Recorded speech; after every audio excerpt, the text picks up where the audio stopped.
ಎಲ್ರಿಗೂ ನಮಸ್ಕಾರ. ಈ ದಿನ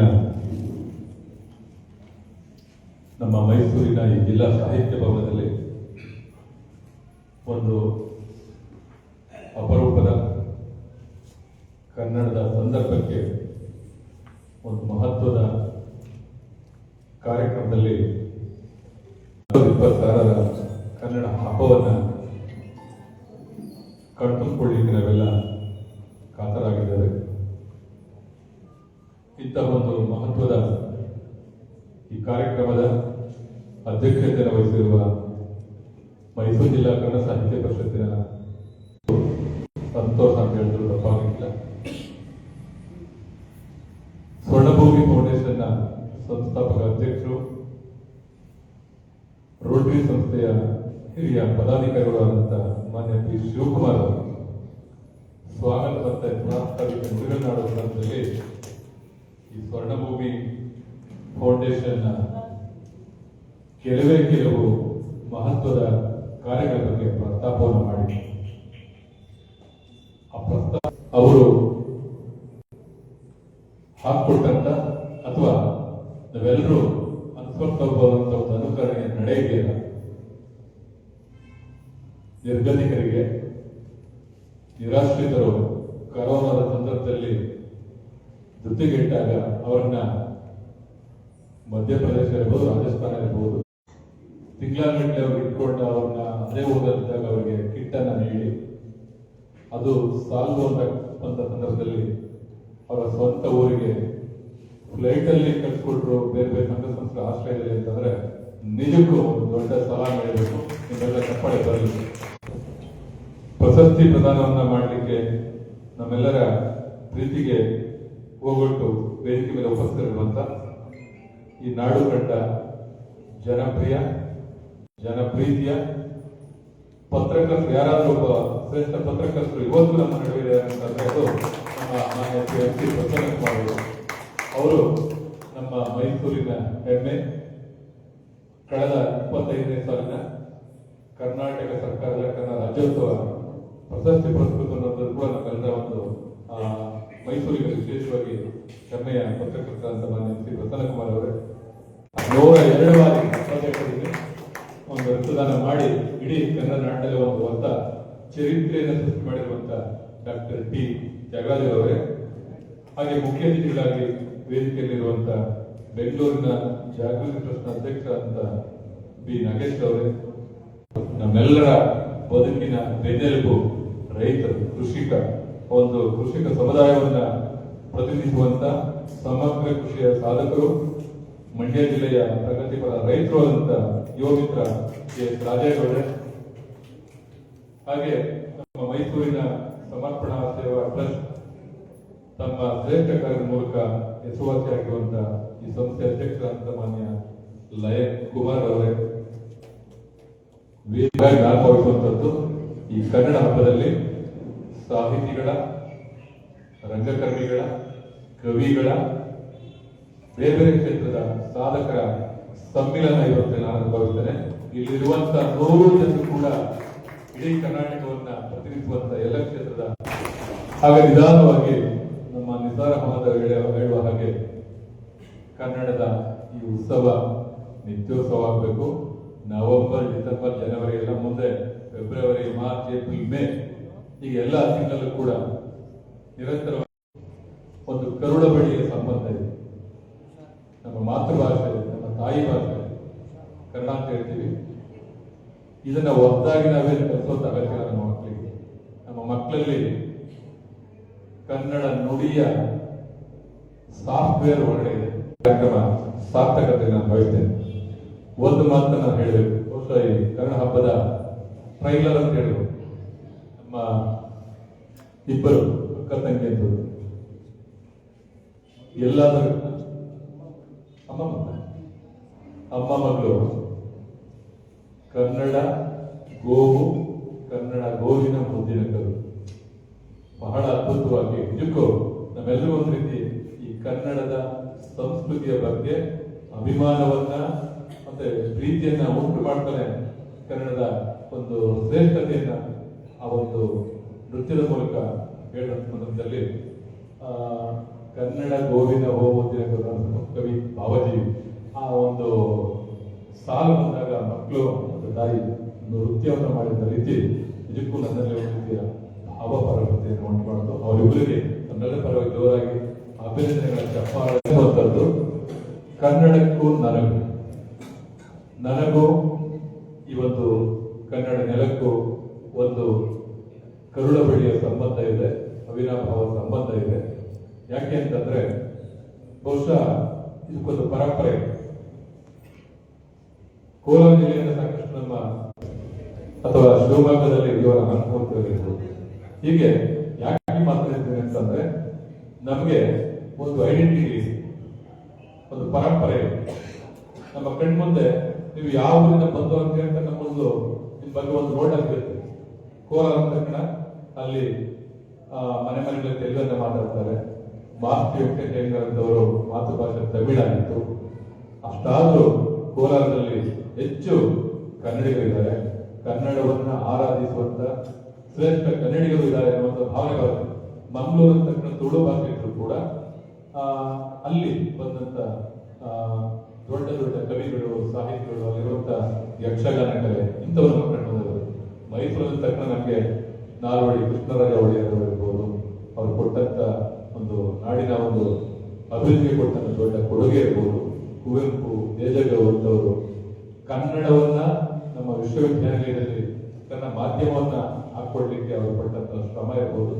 ಕನ್ನಡ ಬಗ್ಗೆ ಅವರಿದ್ದಂತ ಕಾಳಜಿ, ಕಳಕಳಿ ಇವೆಲ್ಲ ನೆನಪಾಗುತ್ತೆ. ಅಂದ್ರೆ ಏನನ್ನ ಹೇಳಲಿಕ್ಕೆ ಹೋಗ್ತೀನಿ ಅಂತಂದ್ರೆ ನಮ್ಗೊಂದು ಐಡೆಂಟಿಟಿ ಇದೆ.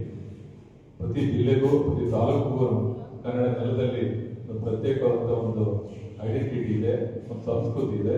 ಆ ಪರಂಪರೆಯನ್ನ ಉಳಿಸುವಂತ, ನಮ್ಮ ಮಕ್ಕಳಿಗೆ ಅದ್ರ ಬಗ್ಗೆ ಅರಿವು ಮೂಡಿಸುವಂತ ಕೆಲಸ ಬಹುಶಃ ಇವತ್ತು ಕನ್ನಡ ಹಬ್ಬದ ಮೂಲಕ ಆಗ್ತಿರುತ್ತೆ ನಾನು ಭಾವಿಸ್ತೇನೆ.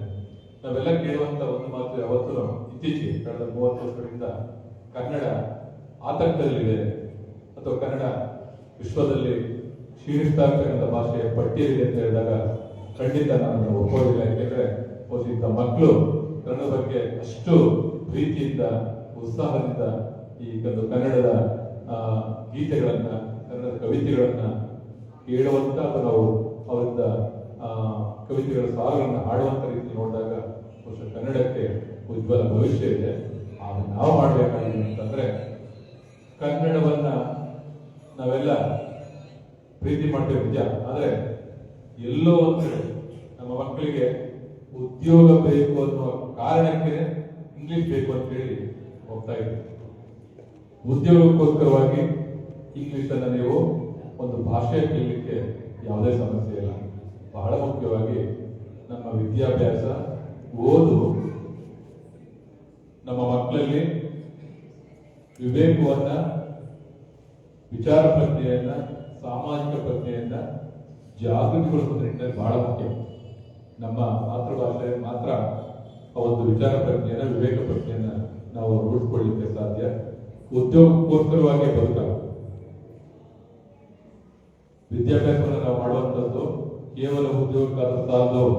ಕೇವಲ ಉದ್ಯೋಗಕ್ಕೋಸ್ಕರವಾಗಿ ನಾವು ಇಂಗ್ಲಿಷ್ ಮಾಧ್ಯಮ, ಫ್ರೆಂಚ್, ಇನ್ನೊಂದು ಭಾಷಾ ಮಾಧ್ಯಮವನ್ನ ಹೆಚ್ಚು ನಾವು ಅವಲಂಬಿತರಾದಾಗ ಖಂಡಿತ ಒಂದು ದುರಂತ ನಮ್ಮ ಮುಂದೆ ಮುಂದಿನ ದಿನಗಳಲ್ಲಿ ಕಾಣುತ್ತೆ. ಯಾಕೆಂತಂದ್ರೆ ಒಂದೇ ಉದ್ಯೋಗ ದೃಷ್ಟಿಯಲ್ಲೇ ನಾವು ನಮ್ಮ ಮಾತೃಭಾಷೆಯನ್ನ ನಿರ್ಲಕ್ಷ್ಯ ಮಾಡೋದಾದ್ರೆ ನಮ್ಮ ಮಕ್ಕಳು ಈ ಸಮಾಜವನ್ನ ಗ್ರಹಿಸುವ ರೀತಿ ಬೇರೆ ಆಗುತ್ತೆ, ಅಸಹಿಷ್ಣುತೆ ಮತ್ತೆ ಜಾಗೃತಗೊಳ್ಳುತ್ತೆ.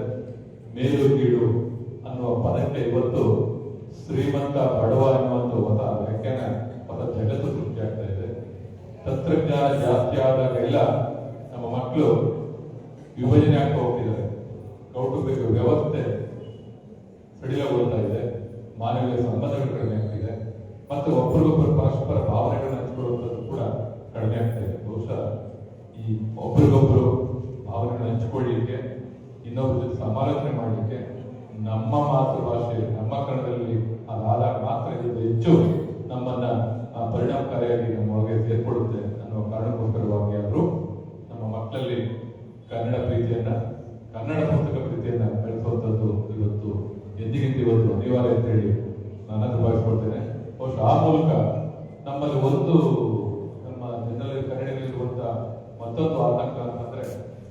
ಕನ್ನಡವನ್ನ ಕನ್ನಡ ಮಾಧ್ಯಮವನ್ನ ಅವಲಂಬಿಸಿದಾಗ ನಾವು ಉದ್ಯೋಗ ಪಡ್ಕೊಳ್ಬಹುದಾ ಅಥವಾ ನಮ್ಮ ಮಕ್ಕಳು ಒಂದಷ್ಟು ನೆಮ್ಮದಿಯ ಬದುಕನ್ನು ಕಾಣಬಹುದು ಅನ್ನುವಂಥ ಸಂದರ್ಭದಲ್ಲಿ ಬಹುಶಃ ನೆಮ್ಮದಿಯ ಬದುಕನ್ನು ಕಾಣಲಿಕ್ಕೆ ಕನ್ನಡದಿಂದ ಮಾತ್ರ ಸಾಧ್ಯ.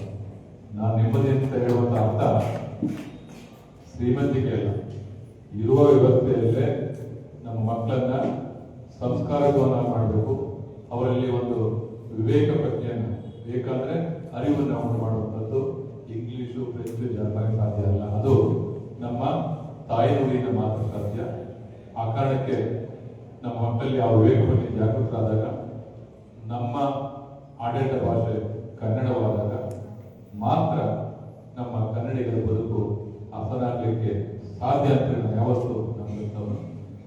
ಕನ್ನಡ ಆ ಕಾರಣಕ್ಕೆ ನಮ್ಮ ಸರ್ಕಾರಗಳು ಕೇವಲ ಸರ್ಕಾರವನ್ನು ನಾವು ತಿರುಗಬಹುದು ಸಾಲು, ಕನ್ನಡವನ್ನು ಉಳಿಸುವಂತ ಕೆಲಸವನ್ನ ನಾವೇ ಮಾಡಬೇಕು. ಬಹುಶಃ ಇವತ್ತು ಸಾಕಷ್ಟು ಕವಿಗಳು, ಸಾಹಿತಿಗಳು ಕನ್ನಡಕ್ಕೆ ಕನ್ನಡ ಉಳಿಸುವ ನಿಟ್ಟಿನಲ್ಲಿ ಕೊಡುಗೆಯನ್ನು ಕೊಟ್ಟಿರ್ಬೋದು. ಆದರೆ ಕನ್ನಡ ಇವತ್ತು ಭದ್ರವಾಗಿ ಉಳ್ಕೊಂಡಿರ್ತಂದ್ರೆ ಸಾಹಿತ್ಯದಷ್ಟೇ, ಕಲಾವಿದಷ್ಟೇ ಕನ್ನಡ ಹೋರಾಟಗಾರರು ಮಾಡೋ ದೊಡ್ಡ ಕಾಣಿಕೆಯನ್ನು ಕೊಟ್ಟಿದ್ದಾರೆ. ಉತ್ತರ ಬದುಕು ಕನ್ನಡ ಮೂಲಕ, ಕನ್ನಡ ಭಾಷೆಯ ಮೂಲಕ ಅದು ಏಳಿಗೆಯನ್ನು ಕಾಣಬೇಕಾದ್ರೆ ಕನ್ನಡದ ದಿಕ್ಸೂಚಿ, ಕನ್ನಡಿಗರ ದಿಕ್ಸೂಚಿ ಕನ್ನಡದಿಂದ ಮಾತ್ರ ಸಾಧ್ಯ.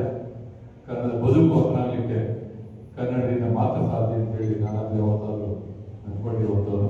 ಬಹುಶಃ ಈ ಕಾರಣಕ್ಕೆ ಇವತ್ತಿನ ಕನ್ನಡ ಒಂದು ಸಂದೇಶವನ್ನು ಕೊಡ್ತಾ ಇದೆ.